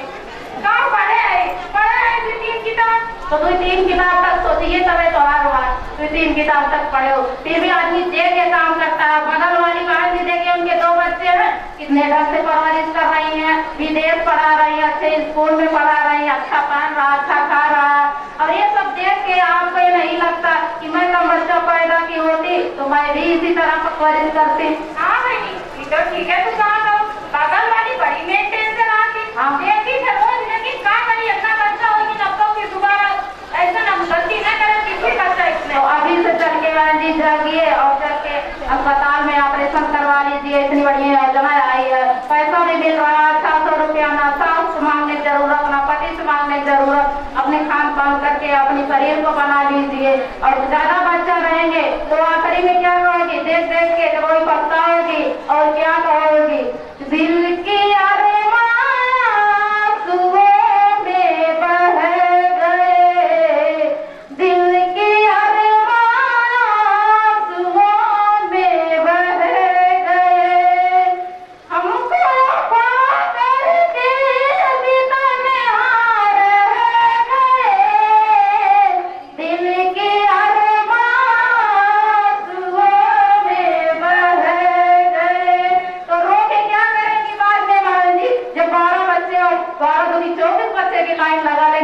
कुछ नहीं कर पाएंगे।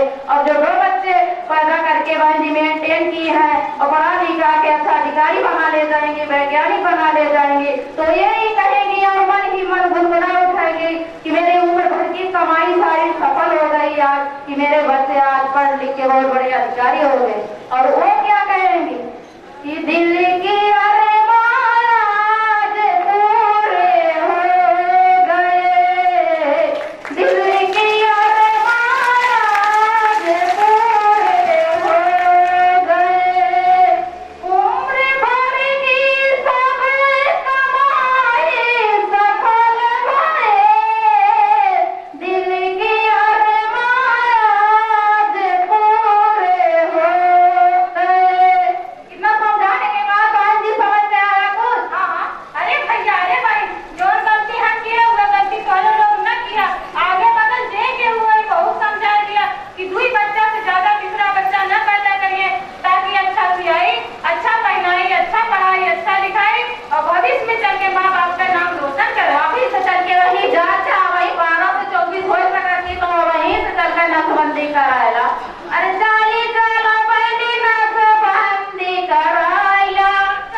जब हो बच्चा आईने गला धूमे, जब हो बच्चा आईने गला धूमे, तिथि दुई टीका लगवाना,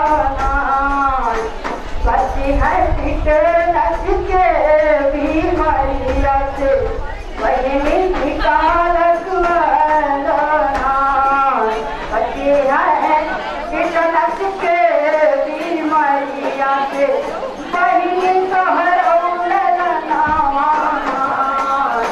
ये दिन तोहर उलना, ये रास्ता तोहर उलना,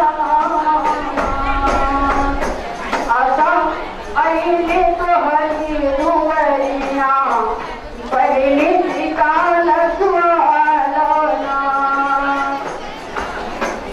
जब हो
करके लड़की की शादी खेती पिला के पानी पिला के कर देते थे। आज हमको राजभोग बनवाना बहुत जरूरी है गया है। इसका कारण है बेटी का धन अभाव में अपनी कन्या का भ्रूण हत्या अपने दिल पर हाथ रख के करना चाहता है। क्या उसको दर्द नहीं होती है? मुझे नहीं ये विश्वास है कि बेटी के माँ और बाप को अपने गर्भ में ही कन्या का हत्या करते हुए बहुत ही दर्द होती है। लेकिन वो करे क्या? बेटे की लोलुपता में, बेटे की लालच में अपनी कन्या की भ्रूण हत्या वो करता है। मैं चाहती हूँ एक बार इस बात का समर्थन हमारे सभी अधिकारीगण और समस्त आशा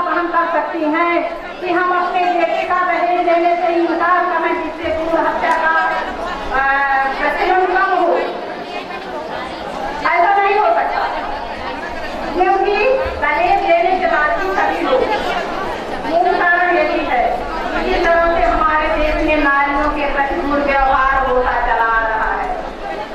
और नारी ही सबकी सृष्टि रचना करता है। यदि घर में एक नारी ना हो तो चाहे कितना बड़ा अधिकारी हो, उसका सारा शौर्य बेकार है। लेकिन नारी के लिए बेटी को बचाना होगा, कन्याओं को बचाना होगा, तब हमारे देश में नारी रह पाएंगे। कहा गया था यत्र नर्यास्तु पूज्यन्ते रमन्ते तत्र देवता, लेकिन आज हमारे भारत का भूमंडल ये नहीं करता है यत्र नर्यास्तु पूज्यन्ते रमन्ते तत्र देवता। यहाँ भ्रूण हत्या को बढ़ावा दिया जा रहा है। हम ये चाहेंगे कि जब तक हमारा समाज दहेज का बहिष्कार नहीं करेगा, दहेज बड़े लोग लेंगे तो छोटे लोग लेने और लेने के लिए बातें मिलने के लिए तैयार ही रहेंगे। उसी तरह बहुत देर से प्रोग्राम को सुन रहा था, जान रहा था। कम्युनिटी मेडिसिन में एमडी के दौरान इस चीज को मैंने जाना कि आशा हमारे सब्जेक्ट का एक इम्पोर्टेंट पार्ट है। जैसे हमारे बदन में एक रीढ़ की हड्डी होती है, उसी तरीके से कम्युनिटी मेडिसिन या सोशल प्रिवेंटिव मेडिसिन की रीढ़ की हड्डी अगर मैं कहूँ तो वो आशा है। आप जो काम पेरिफेरी में जाके, फील्ड में जाके करती हैं, गांव में जाके करती हैं, घर घर जाके करती हैं, उसी का फायदा अस्पताल या शासन को मिलता है। आशा के ऊपर सिर्फ अपने घर की जिम्मेदारी नहीं है, उसके ऊपर करीब 100 से 150 घरों की जिम्मेदारी है। 1000 पॉपुलेशन की एक आशा हो, 1000 लोगों की जिम्मेदारी ऊपर वाले ने आपको दी। तो मैं यहाँ पे आप सबको मुबारकबाद देना चाहूँगा। मुझे बड़ी खुशी है कि इस प्रोग्राम में आप सब लोग यहाँ आए, बढ़ चढ़ के हिस्सा ले रहे हैं। और मैं आप सब लोगों को एक एक को मुबारकबाद देता हूँ कि आप बहुत मेहनत से काम कर रहे हैं, ऐसे ही काम करते जाइए।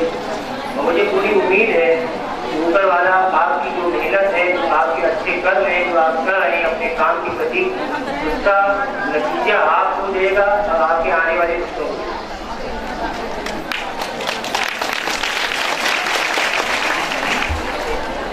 क्योंकि मैं लखनऊ का हूँ, मुझे शेर व शायरी में बहुत ज़्यादा इंटरेस्ट है। तो मैं आपसे आपकी जो बातें थी, जो आपने अभी अच्छी अच्छी बातें बताई, अभी एक ने डाउरी के ऊपर बात की, दहेज के ऊपर बात की, एक ने जो है फीमेल की साइड बहुत इम्पोर्टेंट थी, भ्रूण हत्या के ऊपर बात की, बहुत अच्छी थी। तो इसी को मैं शेर व शायरी के अंदाज में अपने बातों को तो कहना चाहता हूँ। मरज़त भोपाली बहुत बड़े शायर हैं, उनके 2 शेर में आपके हवाले इसी बात से कर रहा हूँ, डाउरी जो आपने बात की दहेज की और भ्रूण हत्या के बारे में। उन्होंने एक शेर कहा है, अर्ज किया है कि बाप बोझ ढोता था, बाप बोझ ढोता था, क्या जहेज दे पाता। बाप बोझ ढोता था, क्या जहेज दे पाता, इसलिए वो शहजादी आज तक हुआ है। बाप बोझ ढोता था, क्या जहेज दे पाता, इसलिए वो शहजादी आज तक कुंवारी है। और दूसरा शेर आप सुनिए, फिर बहू जलाने का हक तुम्हें पहुंचता है, फिर बहू जलाने का हक तुम्हें पहुंचता है, पहले अपने आंगन में बेटियां जला दे।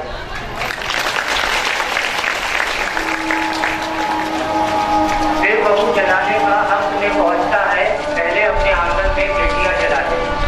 तो बहुत अच्छी बात इन्होंने इस वक्त कही, दहेज के बारे में, भ्रूण हत्या के बारे में। और मैंने जैसे कि कहा कि एक आशा के ऊपर सिर्फ अपने परिवार की जिम्मेदारी नहीं है, उसके ऊपर पूरे गांव की जिम्मेदारी है। एक महिला के ऊपर अगर जिम्मेदारी है उसके परिवार के सदस्यों की, जो कि 5 हैं 10 हैं, तो एक आशा के ऊपर 1000 लोगों की जिम्मेदारी है। आपकी एक छोटी सी कोशिश, आपकी एक छोटी सी मेहनत बहुत फर्क ला सकती है।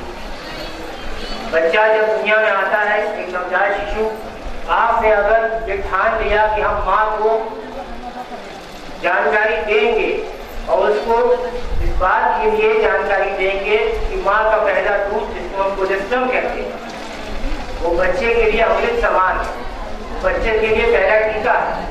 अगर आप ये जानकारी माँ तक पहुँच गई और उसने अपने बच्चे को पहला टीका, जो कि कोलेस्ट्रॉल है, जो कि पहला दूध है, तो उस बच्चे को मिल गया, तो सारी जिंदगी वो बच्चा जो है बीमारियों से बचेगा। आपका एक बहुत इम्पोर्टेंट रोल है जो कि आप फील्ड में रह के करते हैं। डॉक्टर अस्पताल में बैठा रहता है, आप पेशेंट को एस्कॉर्ट करके, पेशेंट को, मरीज को, एक महिला को जो कि बीमार है, उसको आप अस्पताल तक लेके आए। तो आपका एक बहुत अहम रोल है जो कि आप फील्ड में रह के अपनाते हैं। इससे बड़ी बात क्या हो सकती है, किसी की आप तकलीफ कम करते हैं, कोई मोतियाबिंद का पेशेंट है, कोई ट्यूबरक्लोसिस का पेशेंट है, कोई लेप्रोसी का पेशेंट है, उसको आप ये सही जानकारी दे दें, इतना सही इलाज कहाँ पर उपलब्ध है और फ्री में इलाज उपलब्ध है। PHC पे, CHC पे सरकार ने डॉक्टर, स्पेशलिस्ट डॉक्टर बिठा रखे हैं, बस उनको एस्कॉर्ट करके लाना है, उनको सही दिशा दिखानी है और वो सही दिशा आप दिखानी है। तो मैं फिर कहूँगा कि आपका काम बहुत इम्पोर्टेंट है। अभी जो village health nutrition and sanitation committee बनी है, इस कमेटी में जो लोग हैं, उनका जो काम है कि घर घर जाके न सिर्फ माँ और बच्चे के लिए जानकारी दें, बल्कि तमाम चीजें, किशोर अवस्था जो है, किशोरियाँ, उनके लिए टीकाकरण है। इसके अलावा जो हमारे बुजुर्ग लोग हैं, जो 60 से 65 साल से ऊपर के लोग हैं, जो पीडियाट्रिक पॉपुलेशन है, उनके लिए भी आप जो है जानकारी देते हैं। हर तरीके से फैमिली प्लानिंग का एक बहुत अहम पार्ट है, बहुत अहम कंसेप्ट है। इसके अलावा सैनिटेशन, घर में जो है सफाई होनी चाहिए। जिस घर में आप जाएं वहाँ पर ये जरूर देखें कि घर में सफाई है कि नहीं, जो पीने का पानी है वो स्वच्छ है कि नहीं। सारी बीमारियां पीने के पानी से ही, आप डायरिया ले लें, आप टाइफाइड ले लें, तो आपकी एक छोटी सी कोशिश, आपकी एक छोटी सी मेहनत उस परिवार की जिंदगी बदलेगी। मैं फिर आप सबको मुबारकबाद दूंगा, आप सबको धन्यवाद दूंगा, आप प्रोग्राम में आए और ये शेयर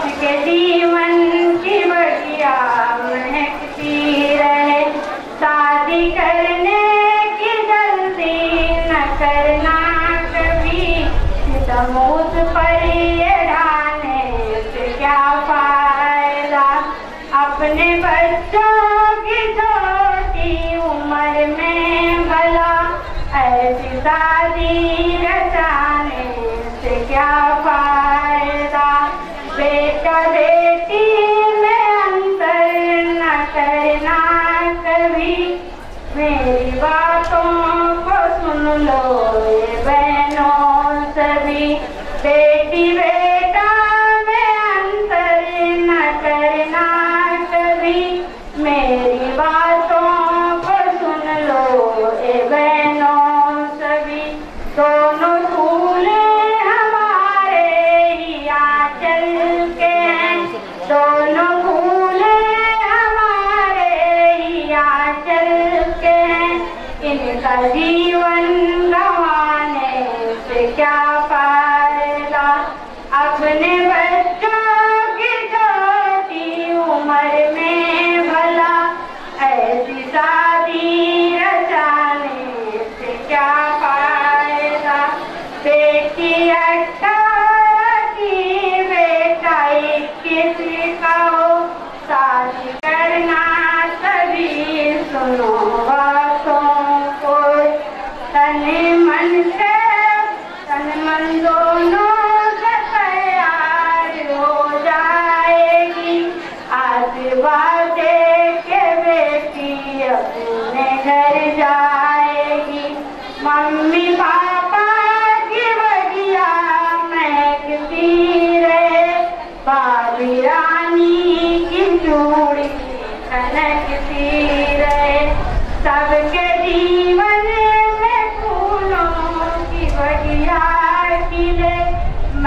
के आंगन न आए तो क्या फायदा। प्रणाम और अभिनंदन। मैं कलापुर से संदेश पर आप सभी को संस्था रक्षकों कुछ बात बताना चाहती हूँ। संस्था रक्षकों हमारे राष्ट्रीय स्वास्थ्य मिशन के द्वारा ये शुरू किया गया। आशाओं को गाँव में नियुक्त किया गया कि जो घर पर होते थे पहले वो माताएं मर जाती थी, बच्चे मर जाते थे और बहुत सी दिक्कतें आती थी। उस मृत्यु दर जो मातृ मृत्यु दर है और शिशु मृत्यु दर है, इन दोनों चीजों को कम करने के लिए संस्थान रक्षकों पर बहुत ही ज्यादा जोर डाला जा रहा है। और मेरा भी यही सही से कहना और कोशिश भी है कि अपने गांव में हर गर्भवती महिला को जैसे ही हमें पता चले उसको सरकारी अस्पताल में ले जाकर अपनी एनएम विधि से उसका रजिस्ट्रेशन करवा के सीसी के 2 टीके लगवाएं और साथ ही में उसको आयरन की गोलियां और कैल्शियम दिलवाएं और उसका एचपी जिसको हीमोग्लोबिन रक्त की जांच और यूरिन की जांच भी कराकर उसके लिए ये पता कराएं कि उसका 6 ग्राम या 8 ग्राम खून तो नहीं है, जिससे कि उसका प्रसव होने के समय में उसको दिक्कत हो जाए, उसकी जान भी जाने को उसमें खतरा होता है। उसके लिए हम अपनी एनएम दीदी से और अपनी जो डॉक्टर्स होते हैं उनसे अपनी गर्भवती महिलाओं को समझाते हैं। हम लोग बार उनके घर जाते हैं और उन्हें कहते हैं कि आप जो भी आपके घर में है रूखा सूखा ही है, नहीं बहुत अच्छा है कि हम सेब और दूध और अच्छी जो गांव में हमारे घरों में काले चने हैं उसको भिगो के खाने के लिए समझाना, थोड़ा सा गुड़ खाना, 3-4 बार भोजन करना, जिससे कि माँ और बच्चे का पोषण सिर्फ पूरक आहार में ये नहीं है कि हम बहुत अच्छी चीजें खाएंगे तभी हमारी गर्भवती पर। पहला मानक होता है प्रतिष्ठा का आधार पहला जो होता है वो होता है संस्थागत प्रभाव अपने कार्यक्षेत्र में। मतलब आशा का जो कार्यक्षेत्र डिसाइडर है, जो पूर्व निर्धारित है, उस कार्यक्षेत्र में इतना उन्होंने संस्थागत प्रभाव कराया। साथ ही साथ उसका एक मानक ये भी है कि उसमें जनपद का जो जन्म दर है, जो बर्थ रेट है, उसमें कितना होना चाहिए, उसके आगे कितना कराया। तो ये 2 मानक एक ही के हो गए। दूसरा मानक है अपने कार्यक्षेत्र में आशा द्वारा कराए गए पूर्ण पदग्रस्त बच्चों का। ठीक वैसे ही परिवार कल्याण में नसबंदी का है कि अपने कार्यक्षेत्र में आशा द्वारा कितने नसबंदी कराए गए, चाहे महिला हो या पुरुष हो। फिर उसका इस आधार पे पूरे वर्ष का, वित्तीय वर्ष का उनके परफॉर्मेंस का अप्रेजल किया गया फार्मूला बेस पे। उसके आधार पे हम 9 ब्लॉक में हमारे पास सूची आई है। अब हम अनुरोध करेंगे माननीय उप जिलाधिकारी महोदय से, हमारे कार्यक्रम को अध्यक्षता कर रहे हैं, आपने समय दिया था, आपके द्वारा आप आशाओं को पुरस्कार दिया जाए। हम अनुरोध करें सीएमओ साहब से वो स्वयं भी आग्रह करें सीएम साहब से कि वह पुरस्कार के लिए पुरस्कार करें। सबसे पहले अकबरपुर में बोलना चाहूंगा। अकबरपुर से उषा पटेल, बरियावन पूर्वी कार्यक्षेत्र है, आ जाए बरियावन सब सेंटर। आप प्रथम है, साथियों का स्वागत किया जाए। आदि के बीच आता है और इन्हें पुरस्कृत किया जाता है।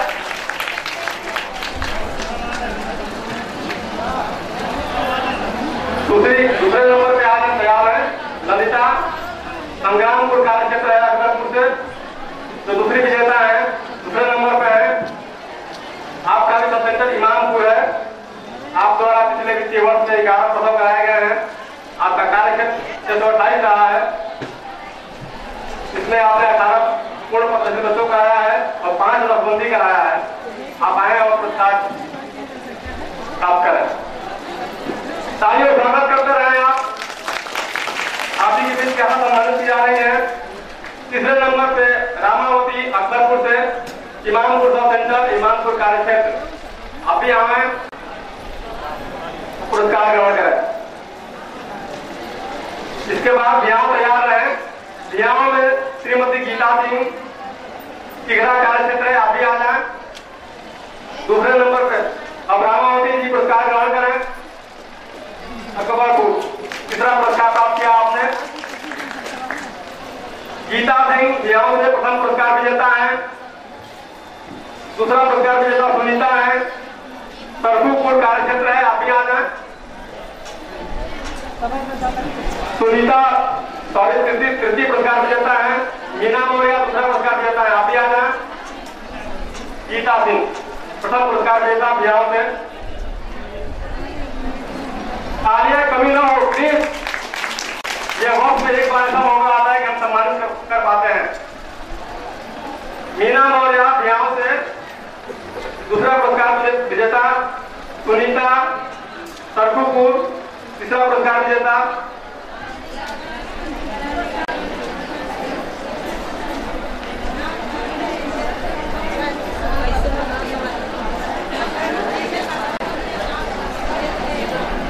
मीना मौर्य सतपुरा पुरस्कार आप पुरस्कार प्राप्त करें।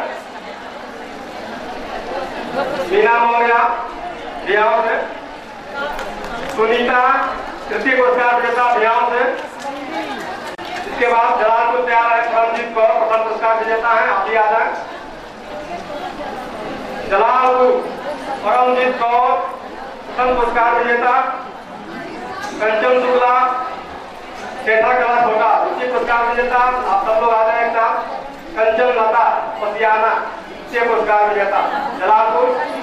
स्वास्थ्य अधिकारी से निवेदन है कि अपने अपने ब्लॉक में जो विजेता है उनको आप यहाँ तक लाने का कष्ट करें। दिव्यम जी जलालपुर परमजीत कौर, आपने बहुत अच्छा काम किया है। 22 डिलीवरी, 31 इम्यूनाइजेशन और 5 नसबंदी का रहा है। तालियों स्वागत करें, तालियों कमी ना हो, इसलिए मिलती है। कंचन शुक्ला द्वितीय पुरस्कार विजेता कार्य क्षेत्र सेठा कला, ये पुरस्कार ग्रहण करें। कंचन शुक्ला। कंचन लता जलालपुर से है, तीसरा पुरस्कार विजेता पतियाना से, आप पुरस्कार ग्रहण करें। इसके बाद जहांगीरगंज तैयार है, नीलम सिंह तृतीय पुरस्कार विजेता कंचन लता जलालपुर। जहांगीरगंज से तैयार, नाम सुन लें। नीलम सिंह सरौना बांसगांव बसुआ बांध से प्रथम पुरस्कार विजेता है, आप आ जाए। सरिता मौर्य जनेश्वरी बुजुर्ग प्लीज, स्वास्थ्य अधिकारी और ब्लॉक प्रोग्राम मैनेजर अपने पुरस्कार विजेता जो विजेता है उनको आप यहाँ आए। एक बात सुन लें।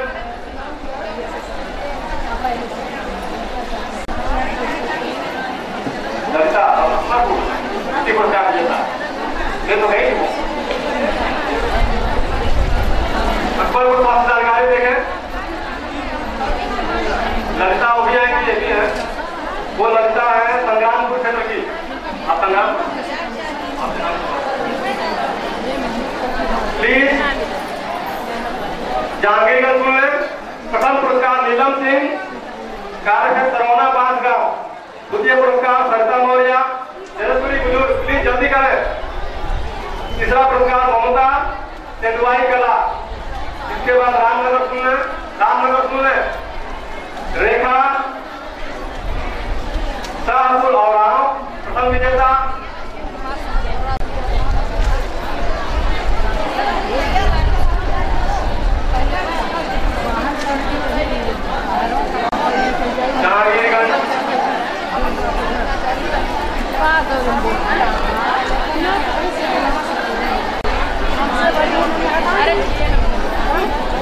सभी ब्लॉक से निवेदन है अधिकारी और मैनेजर से कि अपने अपने विजेता तैयार रखें। ऐसे ही यहाँ पे अनाउंस किया जाए, यहाँ मंच पर भेज दें कारण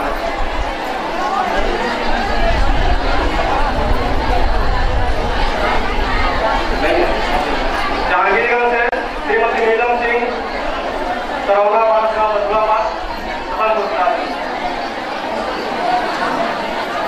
बहुत बहुत धन्यवाद, आप ताली बजाइए भाई प्लीज। दूसरा पुरस्कार जहांगीरगंज कविता मौर्य, आप दूसरे विजेता है जनेश्वरी बुजुर्ग। तीसरा पुरस्कार के लिए पहुंचा है जहांगीरगंज से जो आज नहीं आ पाए किसी कारण पर, हम ब्लॉक प्रोग्राम मैनेजर से निवेदन करेंगे कि उनका पुरस्कार ग्रहण कर लें। और ब्लॉक अध्यक्ष को सम्मानित करें। ममता चंदवाई कला नागीरगंज से, रामनगर से रेखा प्रथम पुरस्कार विजेता है शाहपुर और रामनगर से।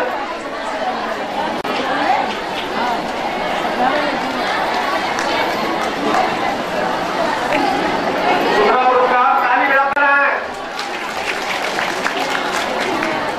दूसरा पुरस्कार भारती मधुबाना से ब्लॉक और प्रोग्राम मैनेजर से निवेदन करेंगे कि वो पुरस्कार माननीय जिलाधिकारी महोदय से ग्रहण कर लें। ब्लॉक अफसर से आप सम्मानित करें। भारती मधुबाना रामनगर। तीसरी पुरस्कार विजेता सुमन भी नहीं आ पाए लेकिन कारणवश वही पुरस्कार अपने सुमन देवरी कटहरी के विजेता तैयार है। तालियों स्वागत करें, तालियों स्वागत करें। कटहरी ब्लॉक तैयार है। इंद्रावती सर्वोपरि प्रथम पुरस्कार विजेता है। श्रीमती प्रमिला सिंधीमरी दूसरी पुरस्कार विजेता है। श्रीमती गीता सिंह सुभाकरपुर तीसरी पुरस्कार विजेता है।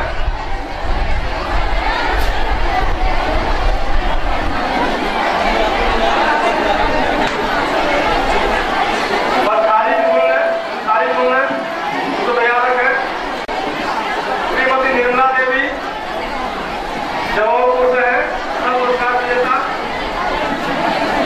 इंदुमती रामजी सलारे पुरस्कार विजेता।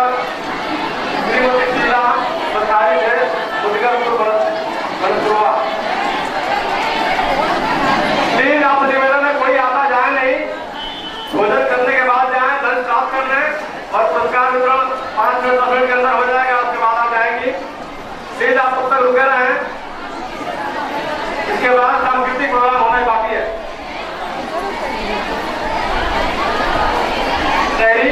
कटहरी प्रथम पुरस्कार विजेता श्रीमती इंद्रावती, दूसरी पुरस्कार विजेता श्रीमती प्रमिला। हम स्वास्थ्य अधिकारी कटहरी से निवेदन करेंगे कि आप दूसरी पुरस्कार विजेता का पुरस्कार ग्रहण कर लें। श्रीमती प्रमिला।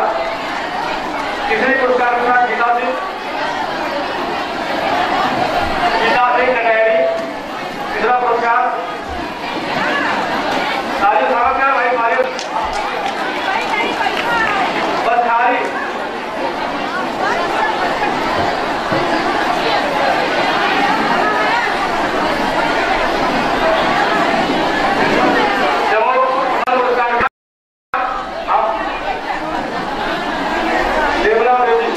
निर्मला देवी जबलपुर बसखारी ब्लॉक प्रथम पुरस्कार विजेता। आप पुरस्कार ग्रहण करें। इंदुमती दूसरी पुरस्कार विजेता है बसखारी से रामजी सरायगढ़ लक्ष्मी।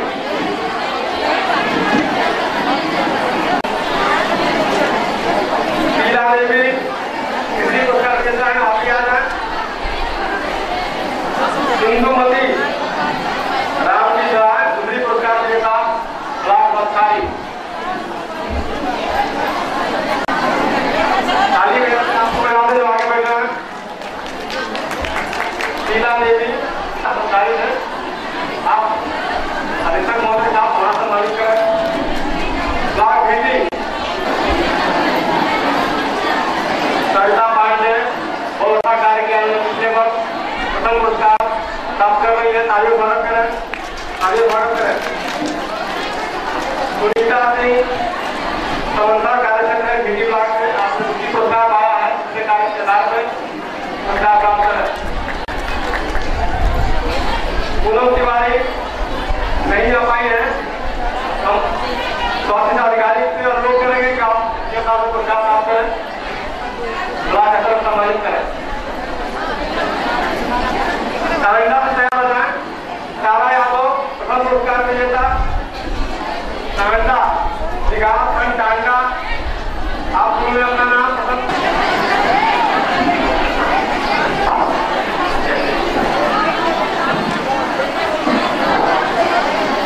आज के सम्मेलन में उपस्थित सेवता एडिशनल सेवता डिप्टी सेवता एवं यहाँ उपस्थित सारे